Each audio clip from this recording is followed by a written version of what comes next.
Looking back, it's strange how everything fell apart. For years, I thought our life was solid, built on routine and respect. Sure, we had our disagreements, but nothing ever seemed serious enough to shake our marriage. It wasn't until recently that I realized I had been ignoring the deeper issues. What seemed like small frustrations had grown into real cracks, and I hadn't even noticed. Then came the phone call that shattered my sense of certainty. Marcy's voice was calm but final. I wanted to argue, but I stood frozen. It hit me. I'd been blind to changes I didn't know how to fix. I heard her voice, but it felt distant. My mind shut down and I couldn't respond. Everything around me blurred, and I was left in a strange stillness. Gosh, I muttered. What's wrong? Leslie asked, breaking through my fog. I could only think that the marriage I had worked so hard to keep was slipping away. The phone call was bad enough, but now, reading her letter made it feel final. I couldn't even recognize the person who had written it. Was this really the woman I married? What does it say? Leslie urged. I couldn't process it. I must have misread. I needed to look at the letter again, hoping I'd find something to change it all. Rick, are you okay? What's happening in the army? You're trained to bounce back quickly from trauma on missions, I thought to myself. I always managed to take control after chaos. I was in shock after reading Marcy's letter, but I didn't take long before I snapped into problem-solving mode. Rick was stunned, but my brain took over. First priority, send Leslie home without upsetting her. This wasn't her fault. It was between me and Marcy. Rick, Leslie started. Leslie, listen, thanks for coming tonight. But the letter blew up my life. Have you read it? I asked, hesitating. No, I never do that, she said, a bit hurt. Okay, thanks for the company, but I need some time. Can we reschedule? She looked surprised but sad, not angry. All right, Rick, you won't do anything stupid, right? She asked, taking the Moscato from me. Don't worry, and if I need anything, I won't hesitate to knock on your door, I said with a smile. I must have seemed calm enough because she smiled back before walking away, but my mind was on something else. Priority number 2, deal with my brief alone. I called the office and left a message that I'd be out for the rest of the week. Family issue, email only. My secretary would understand and not ask questions. Priority number 3, numb the pain. I downed my glass of Moscato and Leslie's too. Then I saw the letter again, in anger. I swiped it off the table. Leslie was gone. The logistics handled, but my peace was shattered. Grabbing a bottle of Jack Daniels, I sank into my chair. Forget the glass, forget manners. I raised the bottle. Here's to you, I muttered. Go ahead, sleep with your doctor, you idiot. I took a couple of sips of Jack Daniels, but it tasted bitter in my mouth. I was furious, pretending to play soldier, right? I spent hours cursing my wife, downing the whiskey until I passed out. When I finally woke up, the sun was high, 12:20. I hadn't slept that long since I was a teenager. The bottle of Jack was empty on the floor, and I knew I downed most of it the previous night. Getting out of that chair was tough, both because I'd slept in it for 14 hours and because, at 48, my back's not what it used to be. My head and stomach were in complete agreement with my back. Jack had been a friend last night, but now I needed medicine.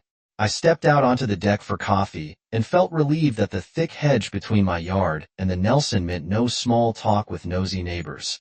They knew too much and would ask questions I wasn't ready to answer. I briefly considered locking the gate, but I didn't want to send the wrong signal. I wasn't mad at them. I was mad at my wife. When my stomach signaled it was time to eat, I made breakfast and went back outside. All I could think about was sneaking into Bogota, catching her and her doctor in their hotel room, and making them pay. He's playing soldier. You want to see how a real soldier plays, huh? Saving lives isn't a game. Does she think it is? I barely kept myself from screaming. How could she compare my brief, accidental moment with dear Dre to her 6-week affair in South America? A squirrel next to a tiger. Did she really think I'd just swallow it? If so, she's not only unfaithful, she's stupid. If someone bumps into you on the street, do you shoot them? If this is Marcy's idea of balancing the scales, she's in for a shock. Later that afternoon, my son Kyle called, "Hey, Dad. How are you?" Hey son, not bad. I'm catching up on work while your mom's away. How about you? Same old at school. How's mom? I haven't heard from her. Marcy usually called the kids twice a week. Pal didn't mind, but Ron thought it was overbearing. Though she was hard to reach anyway, I hated lying to my kids, but I didn't want to tell them what was really happening. No matter how mad I was, I couldn't badmouth her to them. She was still their mom. Okay, Dad, let me know if you hear from her. I'll send her a message too. Take care, son, and don't miss the game on Saturday. I joked, no chance, Dad. Love you. And Kyle laughed and hung up. I put the phone down, relieved Kyle wouldn't call again for a few weeks, giving me time to plan. Rhonda, stationed on a warship, rarely called, so I didn't expect to hear from her for at least 3 weeks. Noticing the empty Jack Daniels bottle, I rummaged through the closet and found a bottle of Amarantilo Pella, 2003, saved for some unknown special occasion. I decided today a celebration of my freedom after 24 years of marriage to a lying cheater was that occasion. I poured a glass, then noticed our framed photo on the mantel. Damn you, I muttered, hurling the frame at the wall. I returned to my chair, cursing my situation. I'd sacrificed so much for my career, and this is where it got me. I'll call Deirdre tomorrow, I thought. My only regret in the Middle East was not taking things further with her. I saw the attacks as a sign to stop, but I should have taken it as a reminder that life is short. Raising my glass, I added, Marcy, you wanted revenge. I'll give you a real reason to hate me. I finished the bottle and went to bed, which was an improvement over the previous night. Thursday was slightly better, though I was still furious. I didn't clean up the broken glass and ended up stepping on a shard. I spent most of the day in my chair, lining up empty beer cans where her photo used to be. Later, Leslie knocked on the door, just what I needed, more questions. I limped to the door, and her face fell when she saw me. Oh my God, Rick, you look awful. Maybe go home, Leslie suggested. Leave me alone, I shouted, slamming the door. I waited for her to leave, then went back to my chair. The beer cans were better company. They didn't ask questions or try to set me up with someone.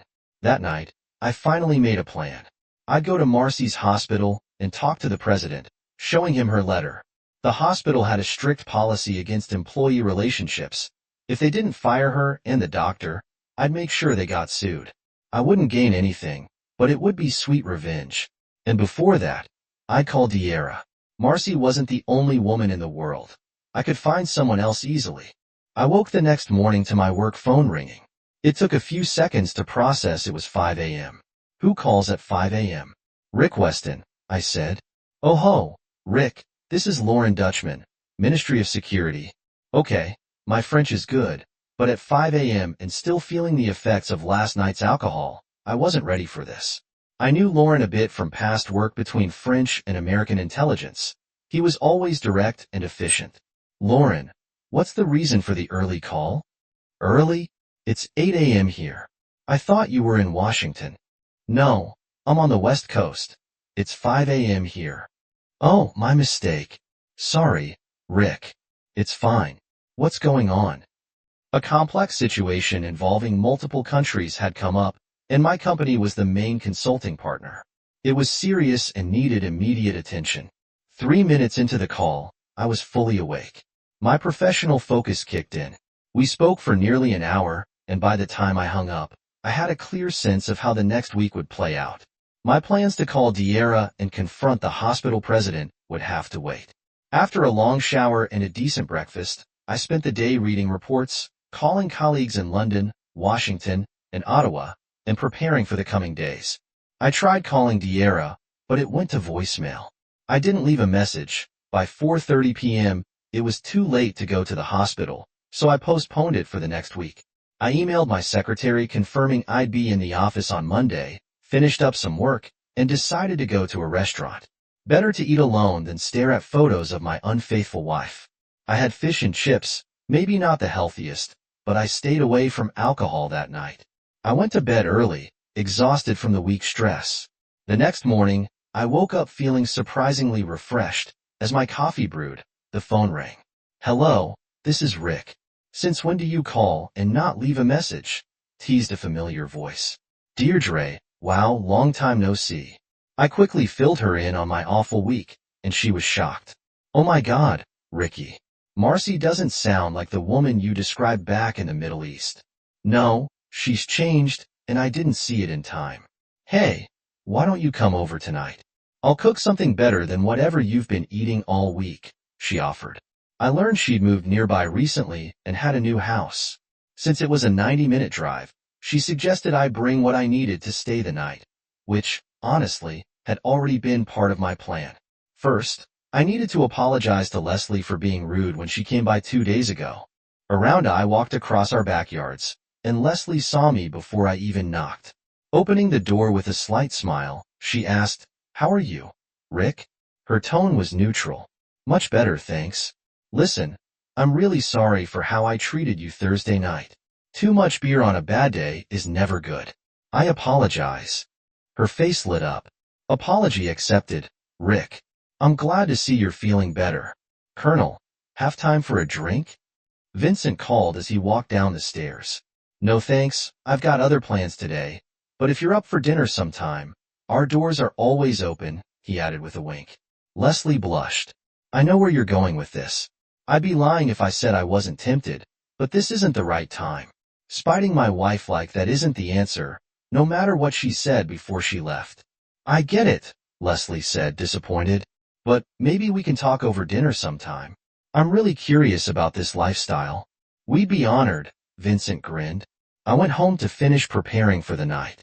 I debated bringing Marcy's letter, still lying on the kitchen floor. I didn't dare reread it, but decided to tuck it in my bag. It might come in handy as an excuse later. A few minutes later I was on my way, feeling like a teenager on a first date. Deirdre had always been a bit of a mystery, constantly traveling, always on missions, never at home for long. So, I was surprised to see the beautiful two-story house she had bought in a prestigious new area. When she saw me get out of the car, she practically ran to greet me. "So great to see you, Ricky." She kissed me warmly, and I hugged her. But right there in the driveway, as I held her, the floodgates opened. I broke down and cried like a child. "Come inside, Deira," she said softly. "We'll talk." We sat on her terrace, and she brought us homemade sangria, giving me time to calm down. "Okay, Ricky, you have my full attention. Tell me everything." So, I did. I told her about the last few years, returning from the Middle East, my second career, and how Marcy became head nurse in neurosurgery. Then I talked about the months before Marcy left for Colombia and her affair with Trey. Deirdre handed me a box of tissues as I spoke. She listened quietly, only asking a few questions for clarity. Finally, I handed her Marcy's letter. "Deirdre, read it carefully," I said, trying not to react. "Oh, we're definitely playing soldiers," she said, slipping the letter back into the envelope. She sat in silence for a moment before I could ask, and then Deira spoke. "Rick, I swear I never told Marcy we slept together when I visited her." "Yes, I remember what happened, and I'm not proud of it. I wouldn't brag about it either." "Why did you visit her that day?" I asked. I wanted to calm her down. She was worried sick, and I knew she wouldn't tell you honestly. "Rick, you've always been great at strategy, but when it comes to emotions, you're clueless. You didn't do much to reassure her." "Thanks for the compliment," I replied sarcastically. "No, it's not that. You don't understand emotions. You just ignore them. You treat them like distractions, but life doesn't work that way." Deirdre was always blunt, never holding back. If you wanted the truth, she was the one to ask. As the sun set, she headed to the kitchen, and I followed with the empty glasses. I didn't want to admit it, but she was right. I had a lot to think about. Deary had prepped dinner, and I grilled the tuna steak she'd been marinating all day. "So, what do you mean by late bloomer?" I asked as she set the table outside. "Marcy was essentially a single mom while you were away in Korea and the Middle East. She had a job, but her family came first. She only really started to blossom when you came home for good." "I get that, but why the betrayal?" I sighed. "Revenge?" Dear Dra thought for a moment. "Yes and no. Explain." "Maybe it's revenge because she thinks we slept together in the Middle East." "Did you ever explain what really happened?" she asked. She didn't want to hear it, I replied. Typical. "Did you keep trying?" No, not really. There you go. She still thinks we had an affair, but honestly, I don't think that's the main issue. So, what else? I asked, confused. Well, it's more than just revenge. Marcy's career took off late in life, and now she's thriving. She's on this mission abroad, feeling powerful for the first time. Success can make people feel entitled, like they can take whatever they want. I think Marcy feels invincible, and she doesn't believe you'll ever leave her. I was taken aback. I hadn't noticed. You've given me a lot to think about, dear. Thanks. Happy to help, but let's not forget those tuna steaks. Dinner was delicious, and the wine paired perfectly. The rest of the evening was light and fun, with dear DRA sharing her own stories. Quite a big house for someone who's always on the go, I teased. I'm not getting younger. Maybe it's time to settle down?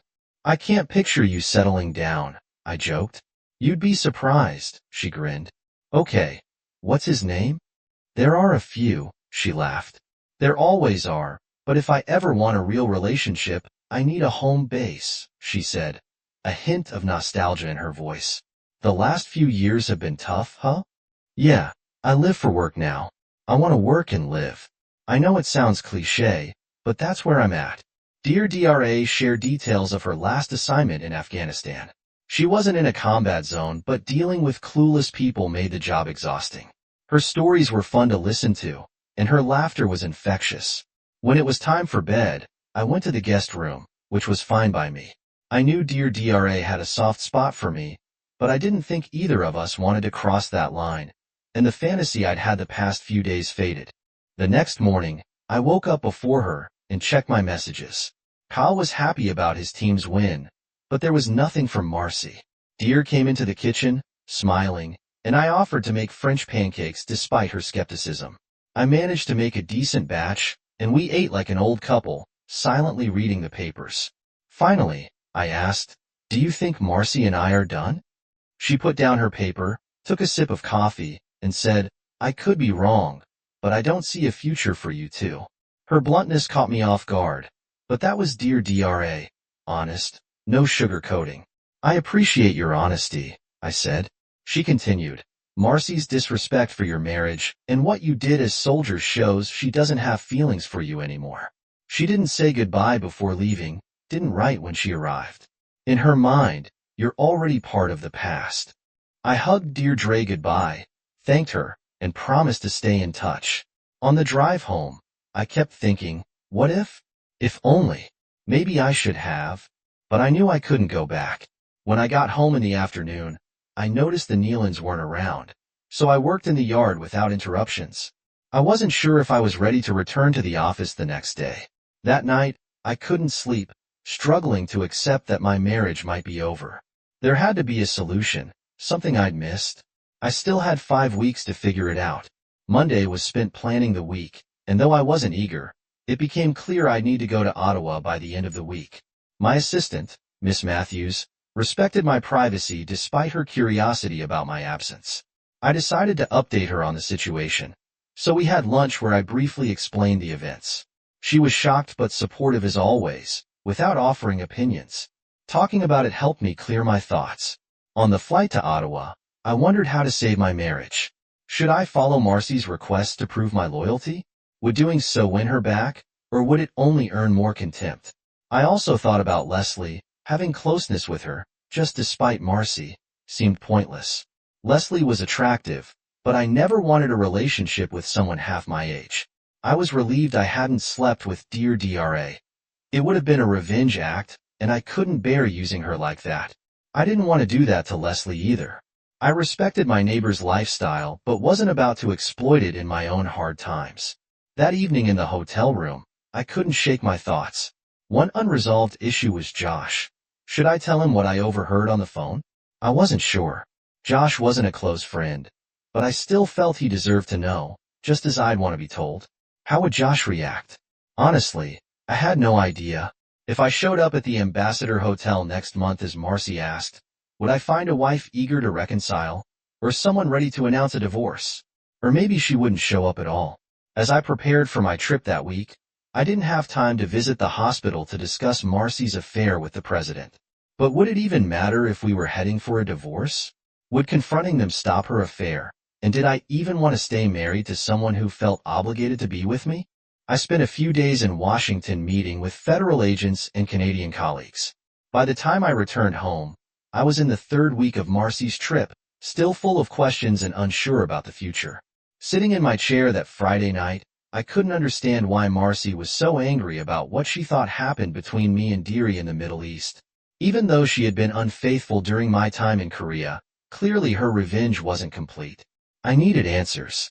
When Lydia had emailed me about Marcy's whereabouts, I thanked her but didn't ask for more details. I got an explanation from the private investigator, but I never asked Lydia why Marcy was at the Red Roof in an hour before her shift. I didn't want to drag it out over email.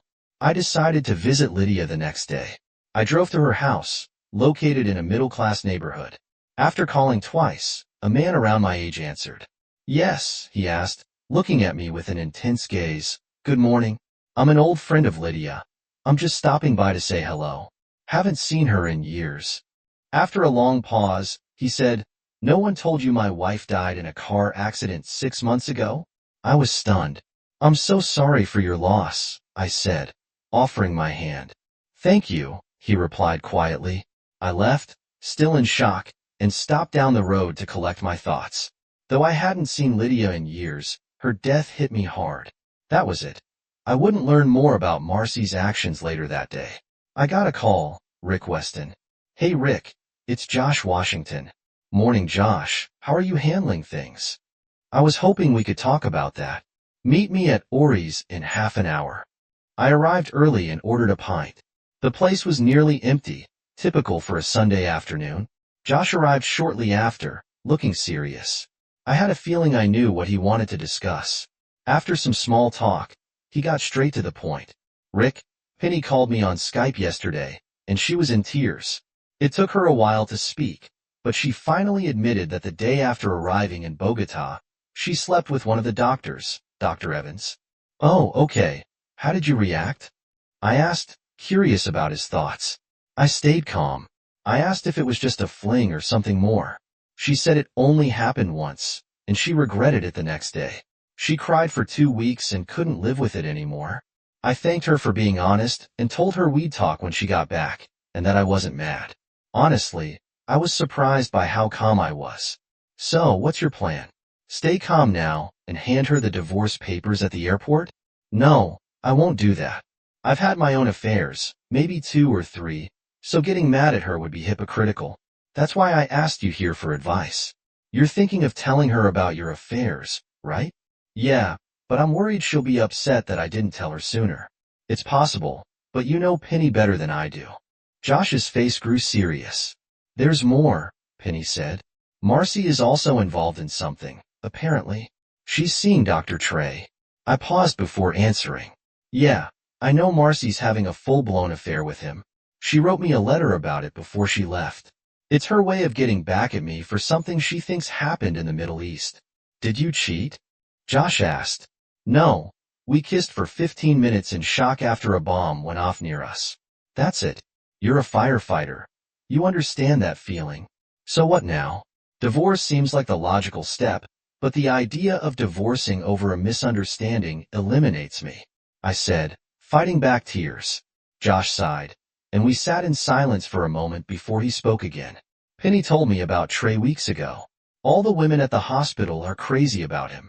Marcy probably thinks she's lucky. Yeah, maybe, I replied, annoyed. We continued our beers with dinner, and the conversation shifted, lightening the mood. The rest of the week was a blur of work as government agencies kept pushing me to solve the latest crisis.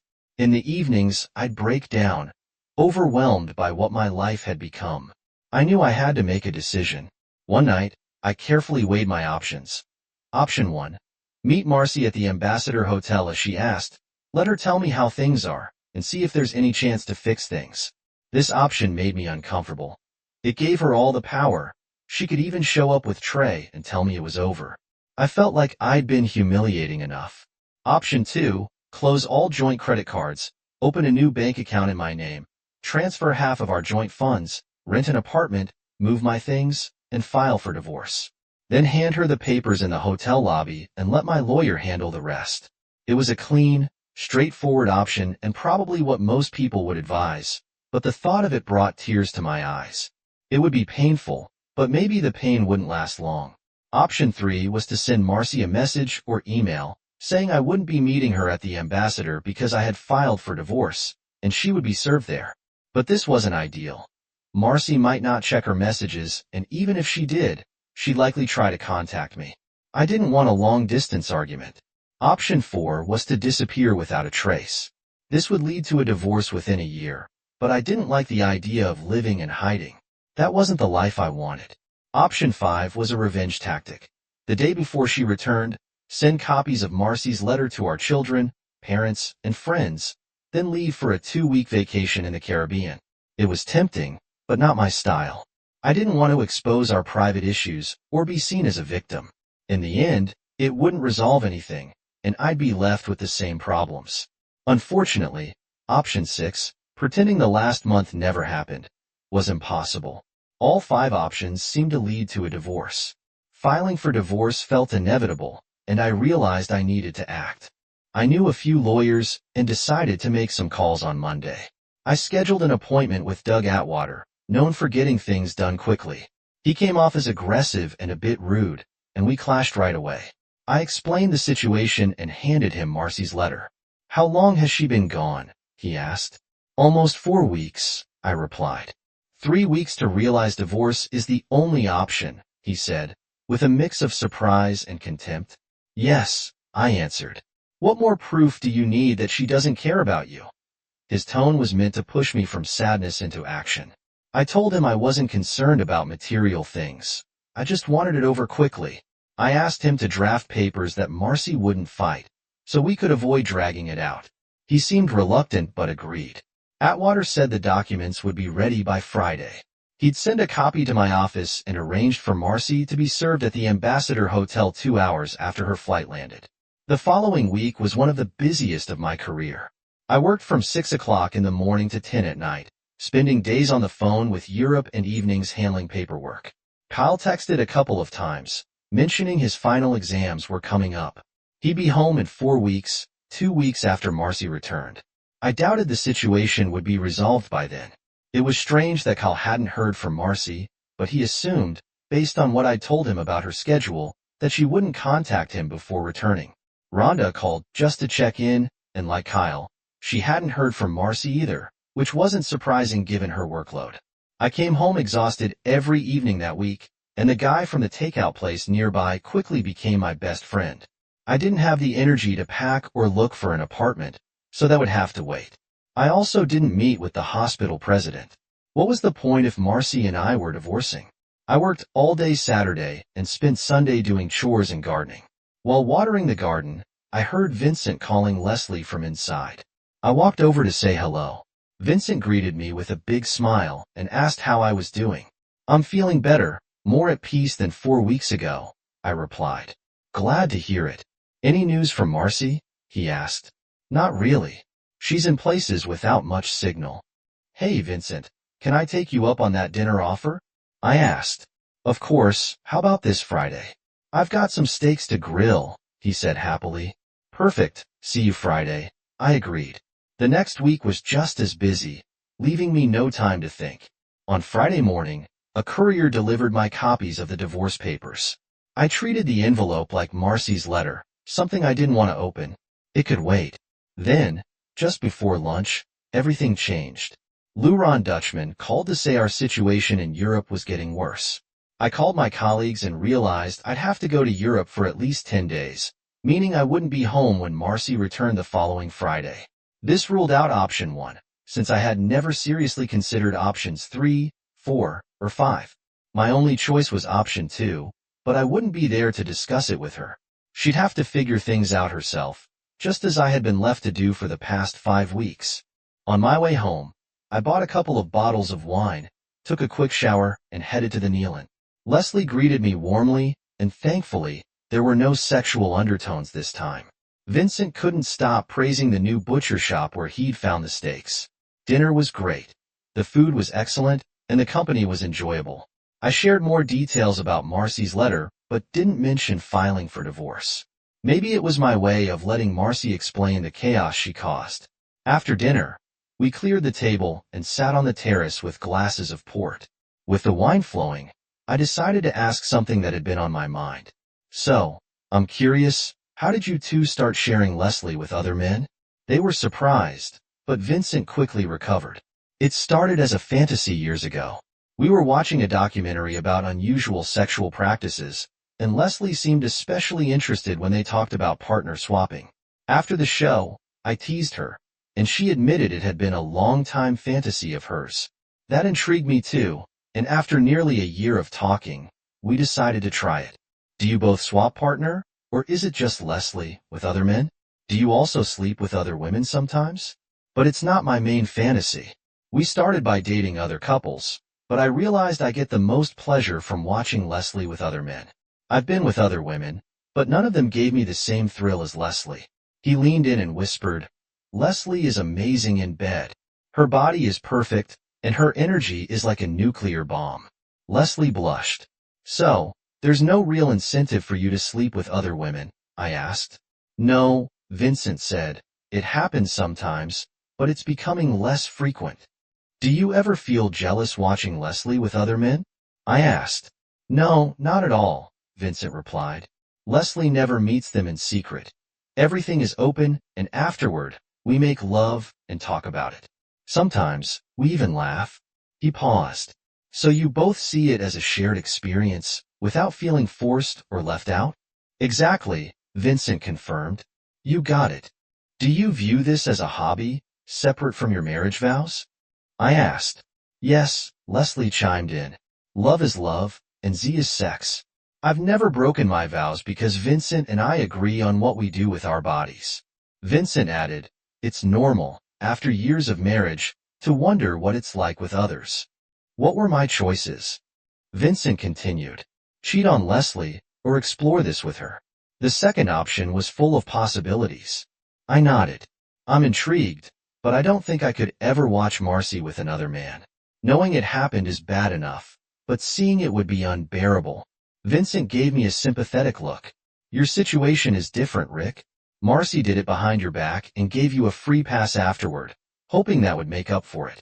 But she didn't have the open, honest conversation that's crucial. Leslie added, I don't think she did it because she doesn't love you anymore, Rick.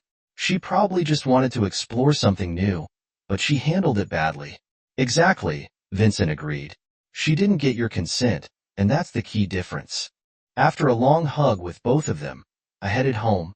It had been a surprising and eye-opening conversation, and to my surprise, I saw some logic in their lifestyle. My flight to London was set for Tuesday, and I still had plenty to do. I wanted the house in perfect shape when Marcy returned, not to impress her, but for my own sense of pride. I cleaned everything except for a photo frame I had thrown against the wall, which had been lying broken for weeks. It felt like a symbol. On Monday evening, I made a gin and tonic to mark what could be my last night in the house. With my bags packed and everything in order, I sat down expecting to feel at peace after all the decisions I had made. But something still felt off. I walked into the kitchen and saw the large envelope with the divorce papers, which I still hadn't opened. I sat down and skimmed through them. Everything was in order as I requested, and I doubted Marcy would argue. 24 years of marriage reduced to paperwork. I sat there, deep in thought, when it hit me, Marcy's letter. Where was it? I found it in my bag from the trip to Deer. I hadn't reread it since the night Marcy left. I sat down and read it again, and then again. Suddenly, things became clearer. Sometimes, things aren't as complicated as they seem. Hello, this is Doug Atwater. Hi, Doug, it's Rick Weston. Sorry to call so late, but this can't wait. It's fine, Rick. How can I help? I want you to stop the divorce. Don't serve my wife the papers this Friday. Rick, that's unexpected. I thought we agreed this was the only solution. Doug, I'm leaving for Europe tomorrow, and we'll be back next week. I think the divorce is a hasty decision, and I don't want to rush it. Rick, this sounds like denial. Don't you think your wife has shown enough disrespect? Doug, stop. You're my lawyer, not my therapist. I have my reasons. With a deep sigh, Doug Atwater agreed to pause the divorce process and wait for my further instructions. I sat at the table in my home office and began writing a long letter. I rewrote it several times, wanting my thoughts to be perfectly clear. Well past midnight, I finally finished. On my way to the airport Tuesday morning, I stopped by the courier service I used for work and sent the letter with specific instructions to deliver it to Mrs. Marcy Weston at the Ambassador Hotel on Friday. By 4 p.m. Marcy realized she had been rereading the same line for 10 minutes and admitted she wasn't in the mood to read. Fatigue from the trip made her sleep almost the entire flight from Onion to Bogota, but the chaotic Bogota airport, where she was catching a connecting flight to the U.S., left her unsettled. She couldn't sleep now, unlike Penny Washington, who was peacefully napping next to her. Penny's journey had been tumultuous. She shared Marcy's excitement upon arriving in Bogota and ended up sleeping with Dr. Mark Evans, known for his reputation at the hospital. However, after Rick's call to Marcy, Penny was consumed by guilt. When she finally confessed to her husband, Josh, over the phone, his calm reaction brought her immense relief. Josh even admitted to past affairs, which initially infuriated Penny but eventually settled their relationship. She now looked forward to going home to her husband. Marcy's thoughts, however, were more conflicted. She signed up for this trip to prove to herself that she was more than just Rick Weston's wife. She needed to do something on her own, away from the constant presence of her husband, children, parents, and friends. But as the trip went on, guilt for not contacting her family grew stronger. She had wanted to call Rick many times but held back, determined to follow through with her need for space. She wanted Rick to feel her absence, but she also feared what might happen while she was gone. Marcy wondered if Rick had taken advantage of her absence to visit their son, watch some baseball, or enjoy time with friends. Or worse, had he slept with Leslie? Leslie, maybe allowing him to sleep with her had been a mistake. How would Rick feel after weeks of sex with their young, athletic neighbor? Would he still find Marcy attractive? And what if he wanted to continue seeing Leslie despite her doubts? Marcy missed Rick terribly. She fantasized about candlelit dinners and hoped Rick missed her too, at least a little. These thoughts weighed on her mind as the plane flew over the Gulf of Mexico. After landing and clearing customs, Marcy was relieved Rick wasn't waiting nervously by the baggage carousel. She half expected him to be there, but Rick wasn't one to follow orders without military rank. Saying goodbye to Penny and the rest of the group, she drove to the Ambassador Hotel. Rick was nowhere in sight when she entered the hotel lobby, following instructions to the letter. For the first time in his life, she thought with a chuckle, I'm within 5 minutes of entering my room. Still wrapped in a towel, she heard a knock on the door. Rick Weston, you will never change, Marcy muttered with a smirk. But instead of Rick, a young woman stood at the door. Are you Marcy Weston? The woman asked. Marcy's face went pale. Yes, that's me, she replied, barely able to speak. This letter is for you. Have a nice day. Marcy took the letter with trembling hands, closing the door. She sat on the bed, took a few deep breaths to calm down, and opened the letter. Dear Marcy, as you've probably noticed, I've respected your need for space and haven't tried to contact you during your trip. It hasn't been easy. These last 6 weeks have been some of the most painful of my life. But that's not why I'm writing. I'm not angry, and I don't want to make you feel guilty. In fact, I'm grateful for the letter you left before you went. It helped me understand things I hadn't noticed for years. When I first read it, my gut reaction was to fly to Bogota, punch your doctor in the face, and drag you home. Thankfully, 6 weeks is a long time, long enough to think things through. I would have liked to talk at least once a week, but I respected your rules. Now, I've come to my own conclusions, which might differ from yours. First, let's talk about something that's clearly been bothering you. Whether Diera and I had sex in the Middle East. The short answer is, in a way, yes. Was it intentional? No, not after the ambush. While we were both in shock, Diera and I kissed in an empty office. I didn't stop her, and I kissed her back, but it didn't go further because sirens went off and we had to evacuate. Why did it happen? Surviving a near-death experience can make you act impulsively, as if you're living on borrowed time. It wasn't about romance or promises, but about living in the moment, not knowing if tomorrow would come. That's what happened in the Middle East. There was nothing planned, and it never happened again after you left. I visited Diera and I stayed the night, not with her, but in her guest room. She helped me make sense of my life, but there's nothing romantic between us. I'm not in love with her, but she's a good friend. Next, I want to talk about the 6 months I spent deployed in Korea. When we met in Hawaii, you said I was complacent and distant. You were right. I wasn't sharing my thoughts with you, and that was my mistake. I should have opened up instead of acting like an idiot. A few days before you arrived in Hawaii, I received a letter from my ex, Lydia Steele. She mentioned seeing your car parked at the Red Roof Inn every morning before your ship shift. At first, I thought you might have been having an affair while I was in Korea. Again, later I learned the hospital parking lot was under construction and employees had to park elsewhere. Red Roof Inn was a convenient option, but I still don't understand why you arrived so early. Lydia died in a car accident a few months ago, so I'll never get her perspective. I'm hoping you'll explain it. Finally, let's address the topic of Leslie. I understand you wanted me to have a love with her. Well, I didn't, and here's why. First, I'm 48 and she's 30. You know, I've always preferred women closer to my age. Leslie is attractive, but she's too young for me. Second, it would have been a revenge act, and that's not how I view Zach. For me, it's about pleasure, not payback. Last Friday, I had dinner with Leslie and Vincent. We had great steaks, some port, and a lot of conversation, including partner swapping, but it was just talk.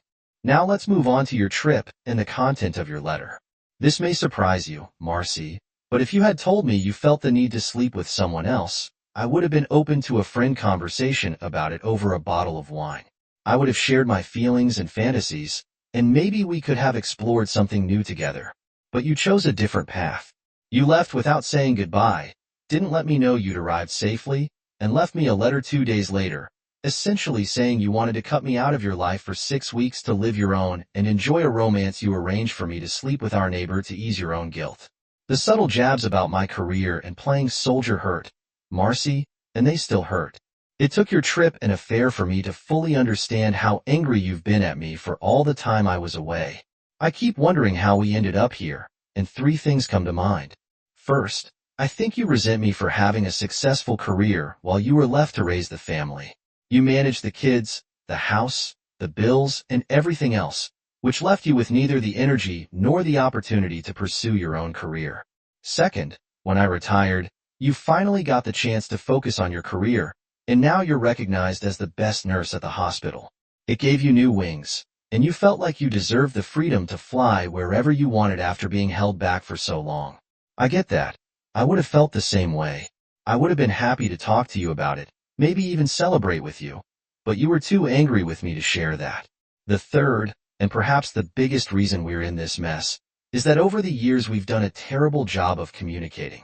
Marcy, I've always been grateful for everything you've done for me and our family, but my mistake was telling everyone except you. I've been so proud of your success, but again, I told others and not you.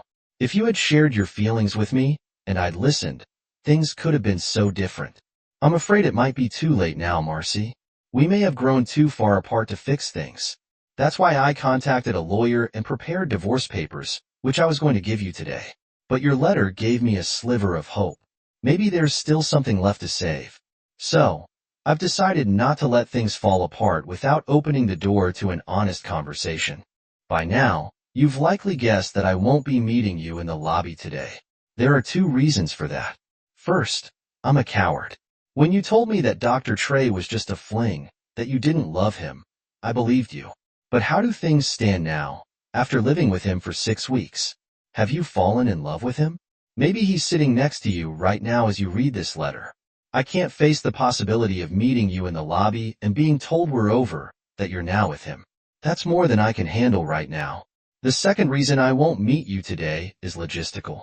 I'm in Paris. Yes, I'm still traveling. Security issues related to international affairs. I flew out last Tuesday, had a layover in London, and arrived in Paris today. I'll be back next Thursday.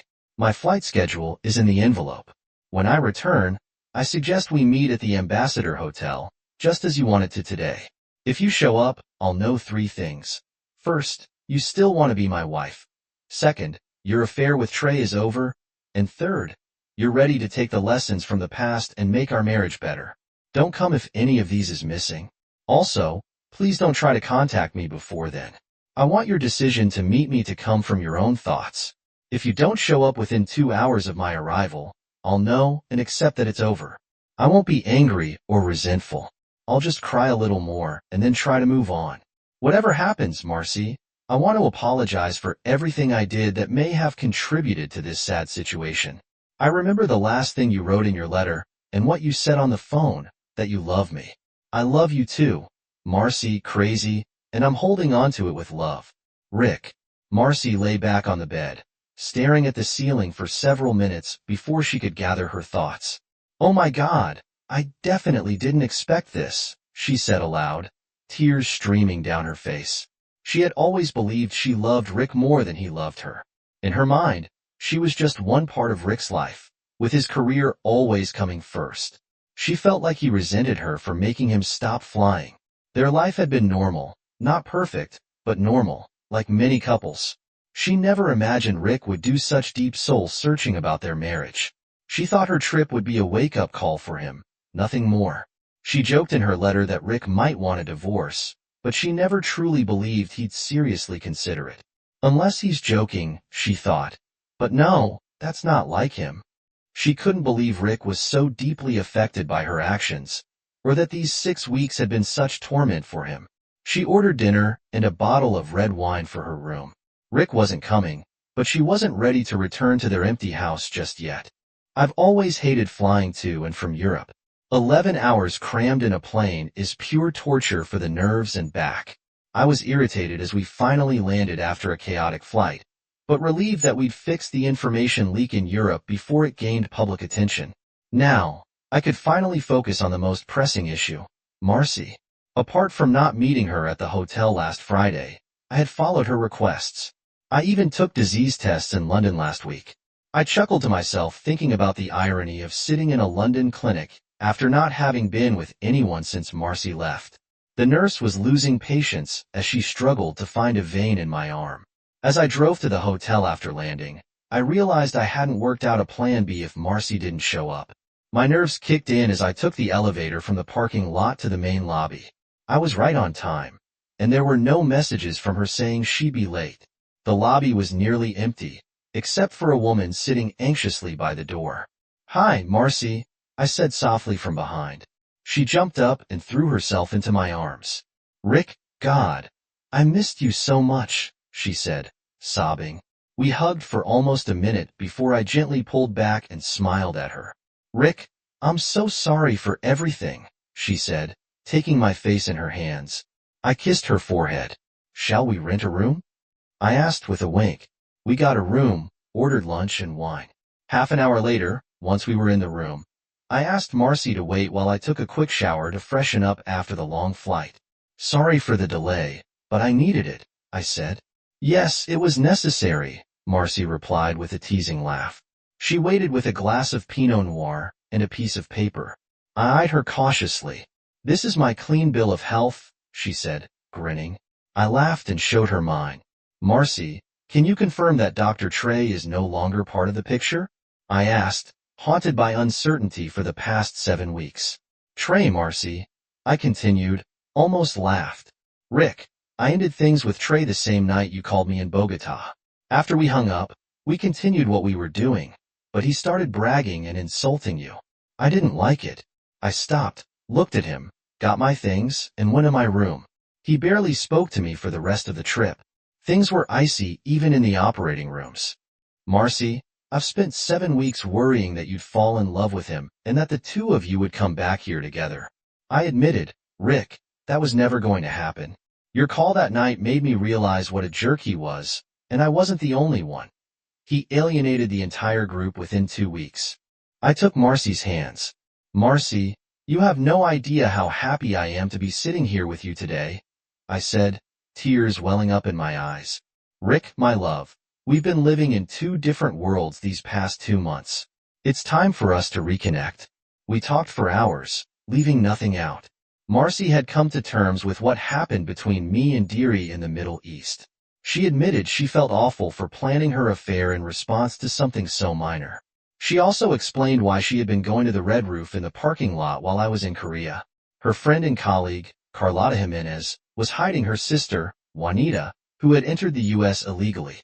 Carlotta couldn't hide Juanita at home because her husband was abusive, so she got her a job at the Red Roof through Lydia, the hotel manager, and a friend of hers. Marcy visited Juanita in the morning, while Carlotta saw her in the evening. Interestingly, Marcy didn't even know Lydia was the manager, and Lydia never got involved with Juanita. Carrot and Marcy and I had many conversations about the problems in our relationship, discussing the misunderstandings that had nearly led us to divorce. For the first time in years, Marcy and I calmly and constructively talked through everything. I felt she was completely honest, and I didn't hold anything back either. That night, our intimacy felt like a second first time. It was probably the most meaningful moment we had ever shared. "I have a gift for you before we go to bed," Marcy said with a mysterious smile, handing me a gift bag. Inside was the photo of us that she had picked up from the living room floor and put in a new frame. "Thank you, Marcy," I said softly, smiling. "Look at the back," she urged. I joked, "It says made in China." "No, not that label, smart guy," she laughed. There was a small tag that said, "Unbreakable." My love for her had survived. My faith in her was restored. As Winston Churchill once said, "Never waste a good crisis." Marcy and I had learned valuable lessons from this difficult time. We learned how to communicate our fears, doubts, gratitude, appreciation, and even our fantasies. I'm happier than ever, and judging by the bright smile I see on her face every morning, I know Marcy is too. Our children never found out how close we came to divorce, which is a relief. Penny and Josh Washington were also able to fix their relationship and have become our closest friends. As for Dr. Trey Cardoza, he wasn't promoted to surgical team leader due to behavioral issues and left the hospital 2 months after the Doctors Without Borders mission. No one missed him. A few weeks after Marcy returned from South America, Deirdre started dating someone. At first, she was skeptical about Marcy and me rekindling our relationship, but over time, she came around. Now she visits us for the weekend, and surprisingly, Marcy not only accepts it, she was the one who invited her. Leslie and Vincent Nealon moved to the Midwest after Vincent got a job transfer. We still keep in touch through calls and messages. Jenny Harley and Chuck Marston are now a couple, thanks to the little stunt I pulled at the Goldstein. Marcy called Leslie in Chicago to tell her, and they laughed for about 10 minutes on the phone. Doug Atwater nearly lost it when I told him to toss the divorce papers. He called me a weakling, an idiot, and a few other choice names. I threatened to file a complaint with the Bar Association, and that shut him down quickly. Marcy was promoted to head nurse for the entire hospital. She now has a better schedule, a much higher salary, and she's glowing with happiness. I'm still handling tough tasks at work, but I've returned to my first love, flying, with Marcy's blessing. I bought a Cessna 162, an impulse, but one I'm thrilled about. After reflecting on everything, I've come to realize that life often presents us with unexpected challenges. But these challenges can also become opportunities for growth. Marcy and I went through some of the hardest times in our marriage, but through open communication and a willingness to confront our pain, we found a way to reconnect. It wasn't an easy road. There were moments when I thought it was over, but sometimes, the hardest paths lead to the strongest bonds. Our marriage is far from perfect, but it's real, and it's ours. We've learned to communicate better, to listen without judgment, and to share our dreams and fears without reservation. The crisis we faced, instead of tearing us apart, brought us closer than ever before. I've also come to understand that relationships require constant effort. It's easy to take things for granted, to assume that everything will remain the same, but life doesn't work that way. People change, situations evolve, and if you don't adapt, you can lose sight of what truly matters. Looking back, I'm grateful for the lessons learned, for the mistakes we made, and for the love that, despite everything, never truly faded. Marcy and I have a second chance now, and we're determined to make the most of it. It's not about forgetting the past, but about learning from it and building a future that's even stronger. As I sit here now, watching the sunset, I'm filled with hope for us, for our family, and for the life we've rebuilt together. Marcy's smile reminds me that we can survive anything as long as we're willing to fight for each other. Life may not always be easy, but with her by my side, I know we can face whatever comes next.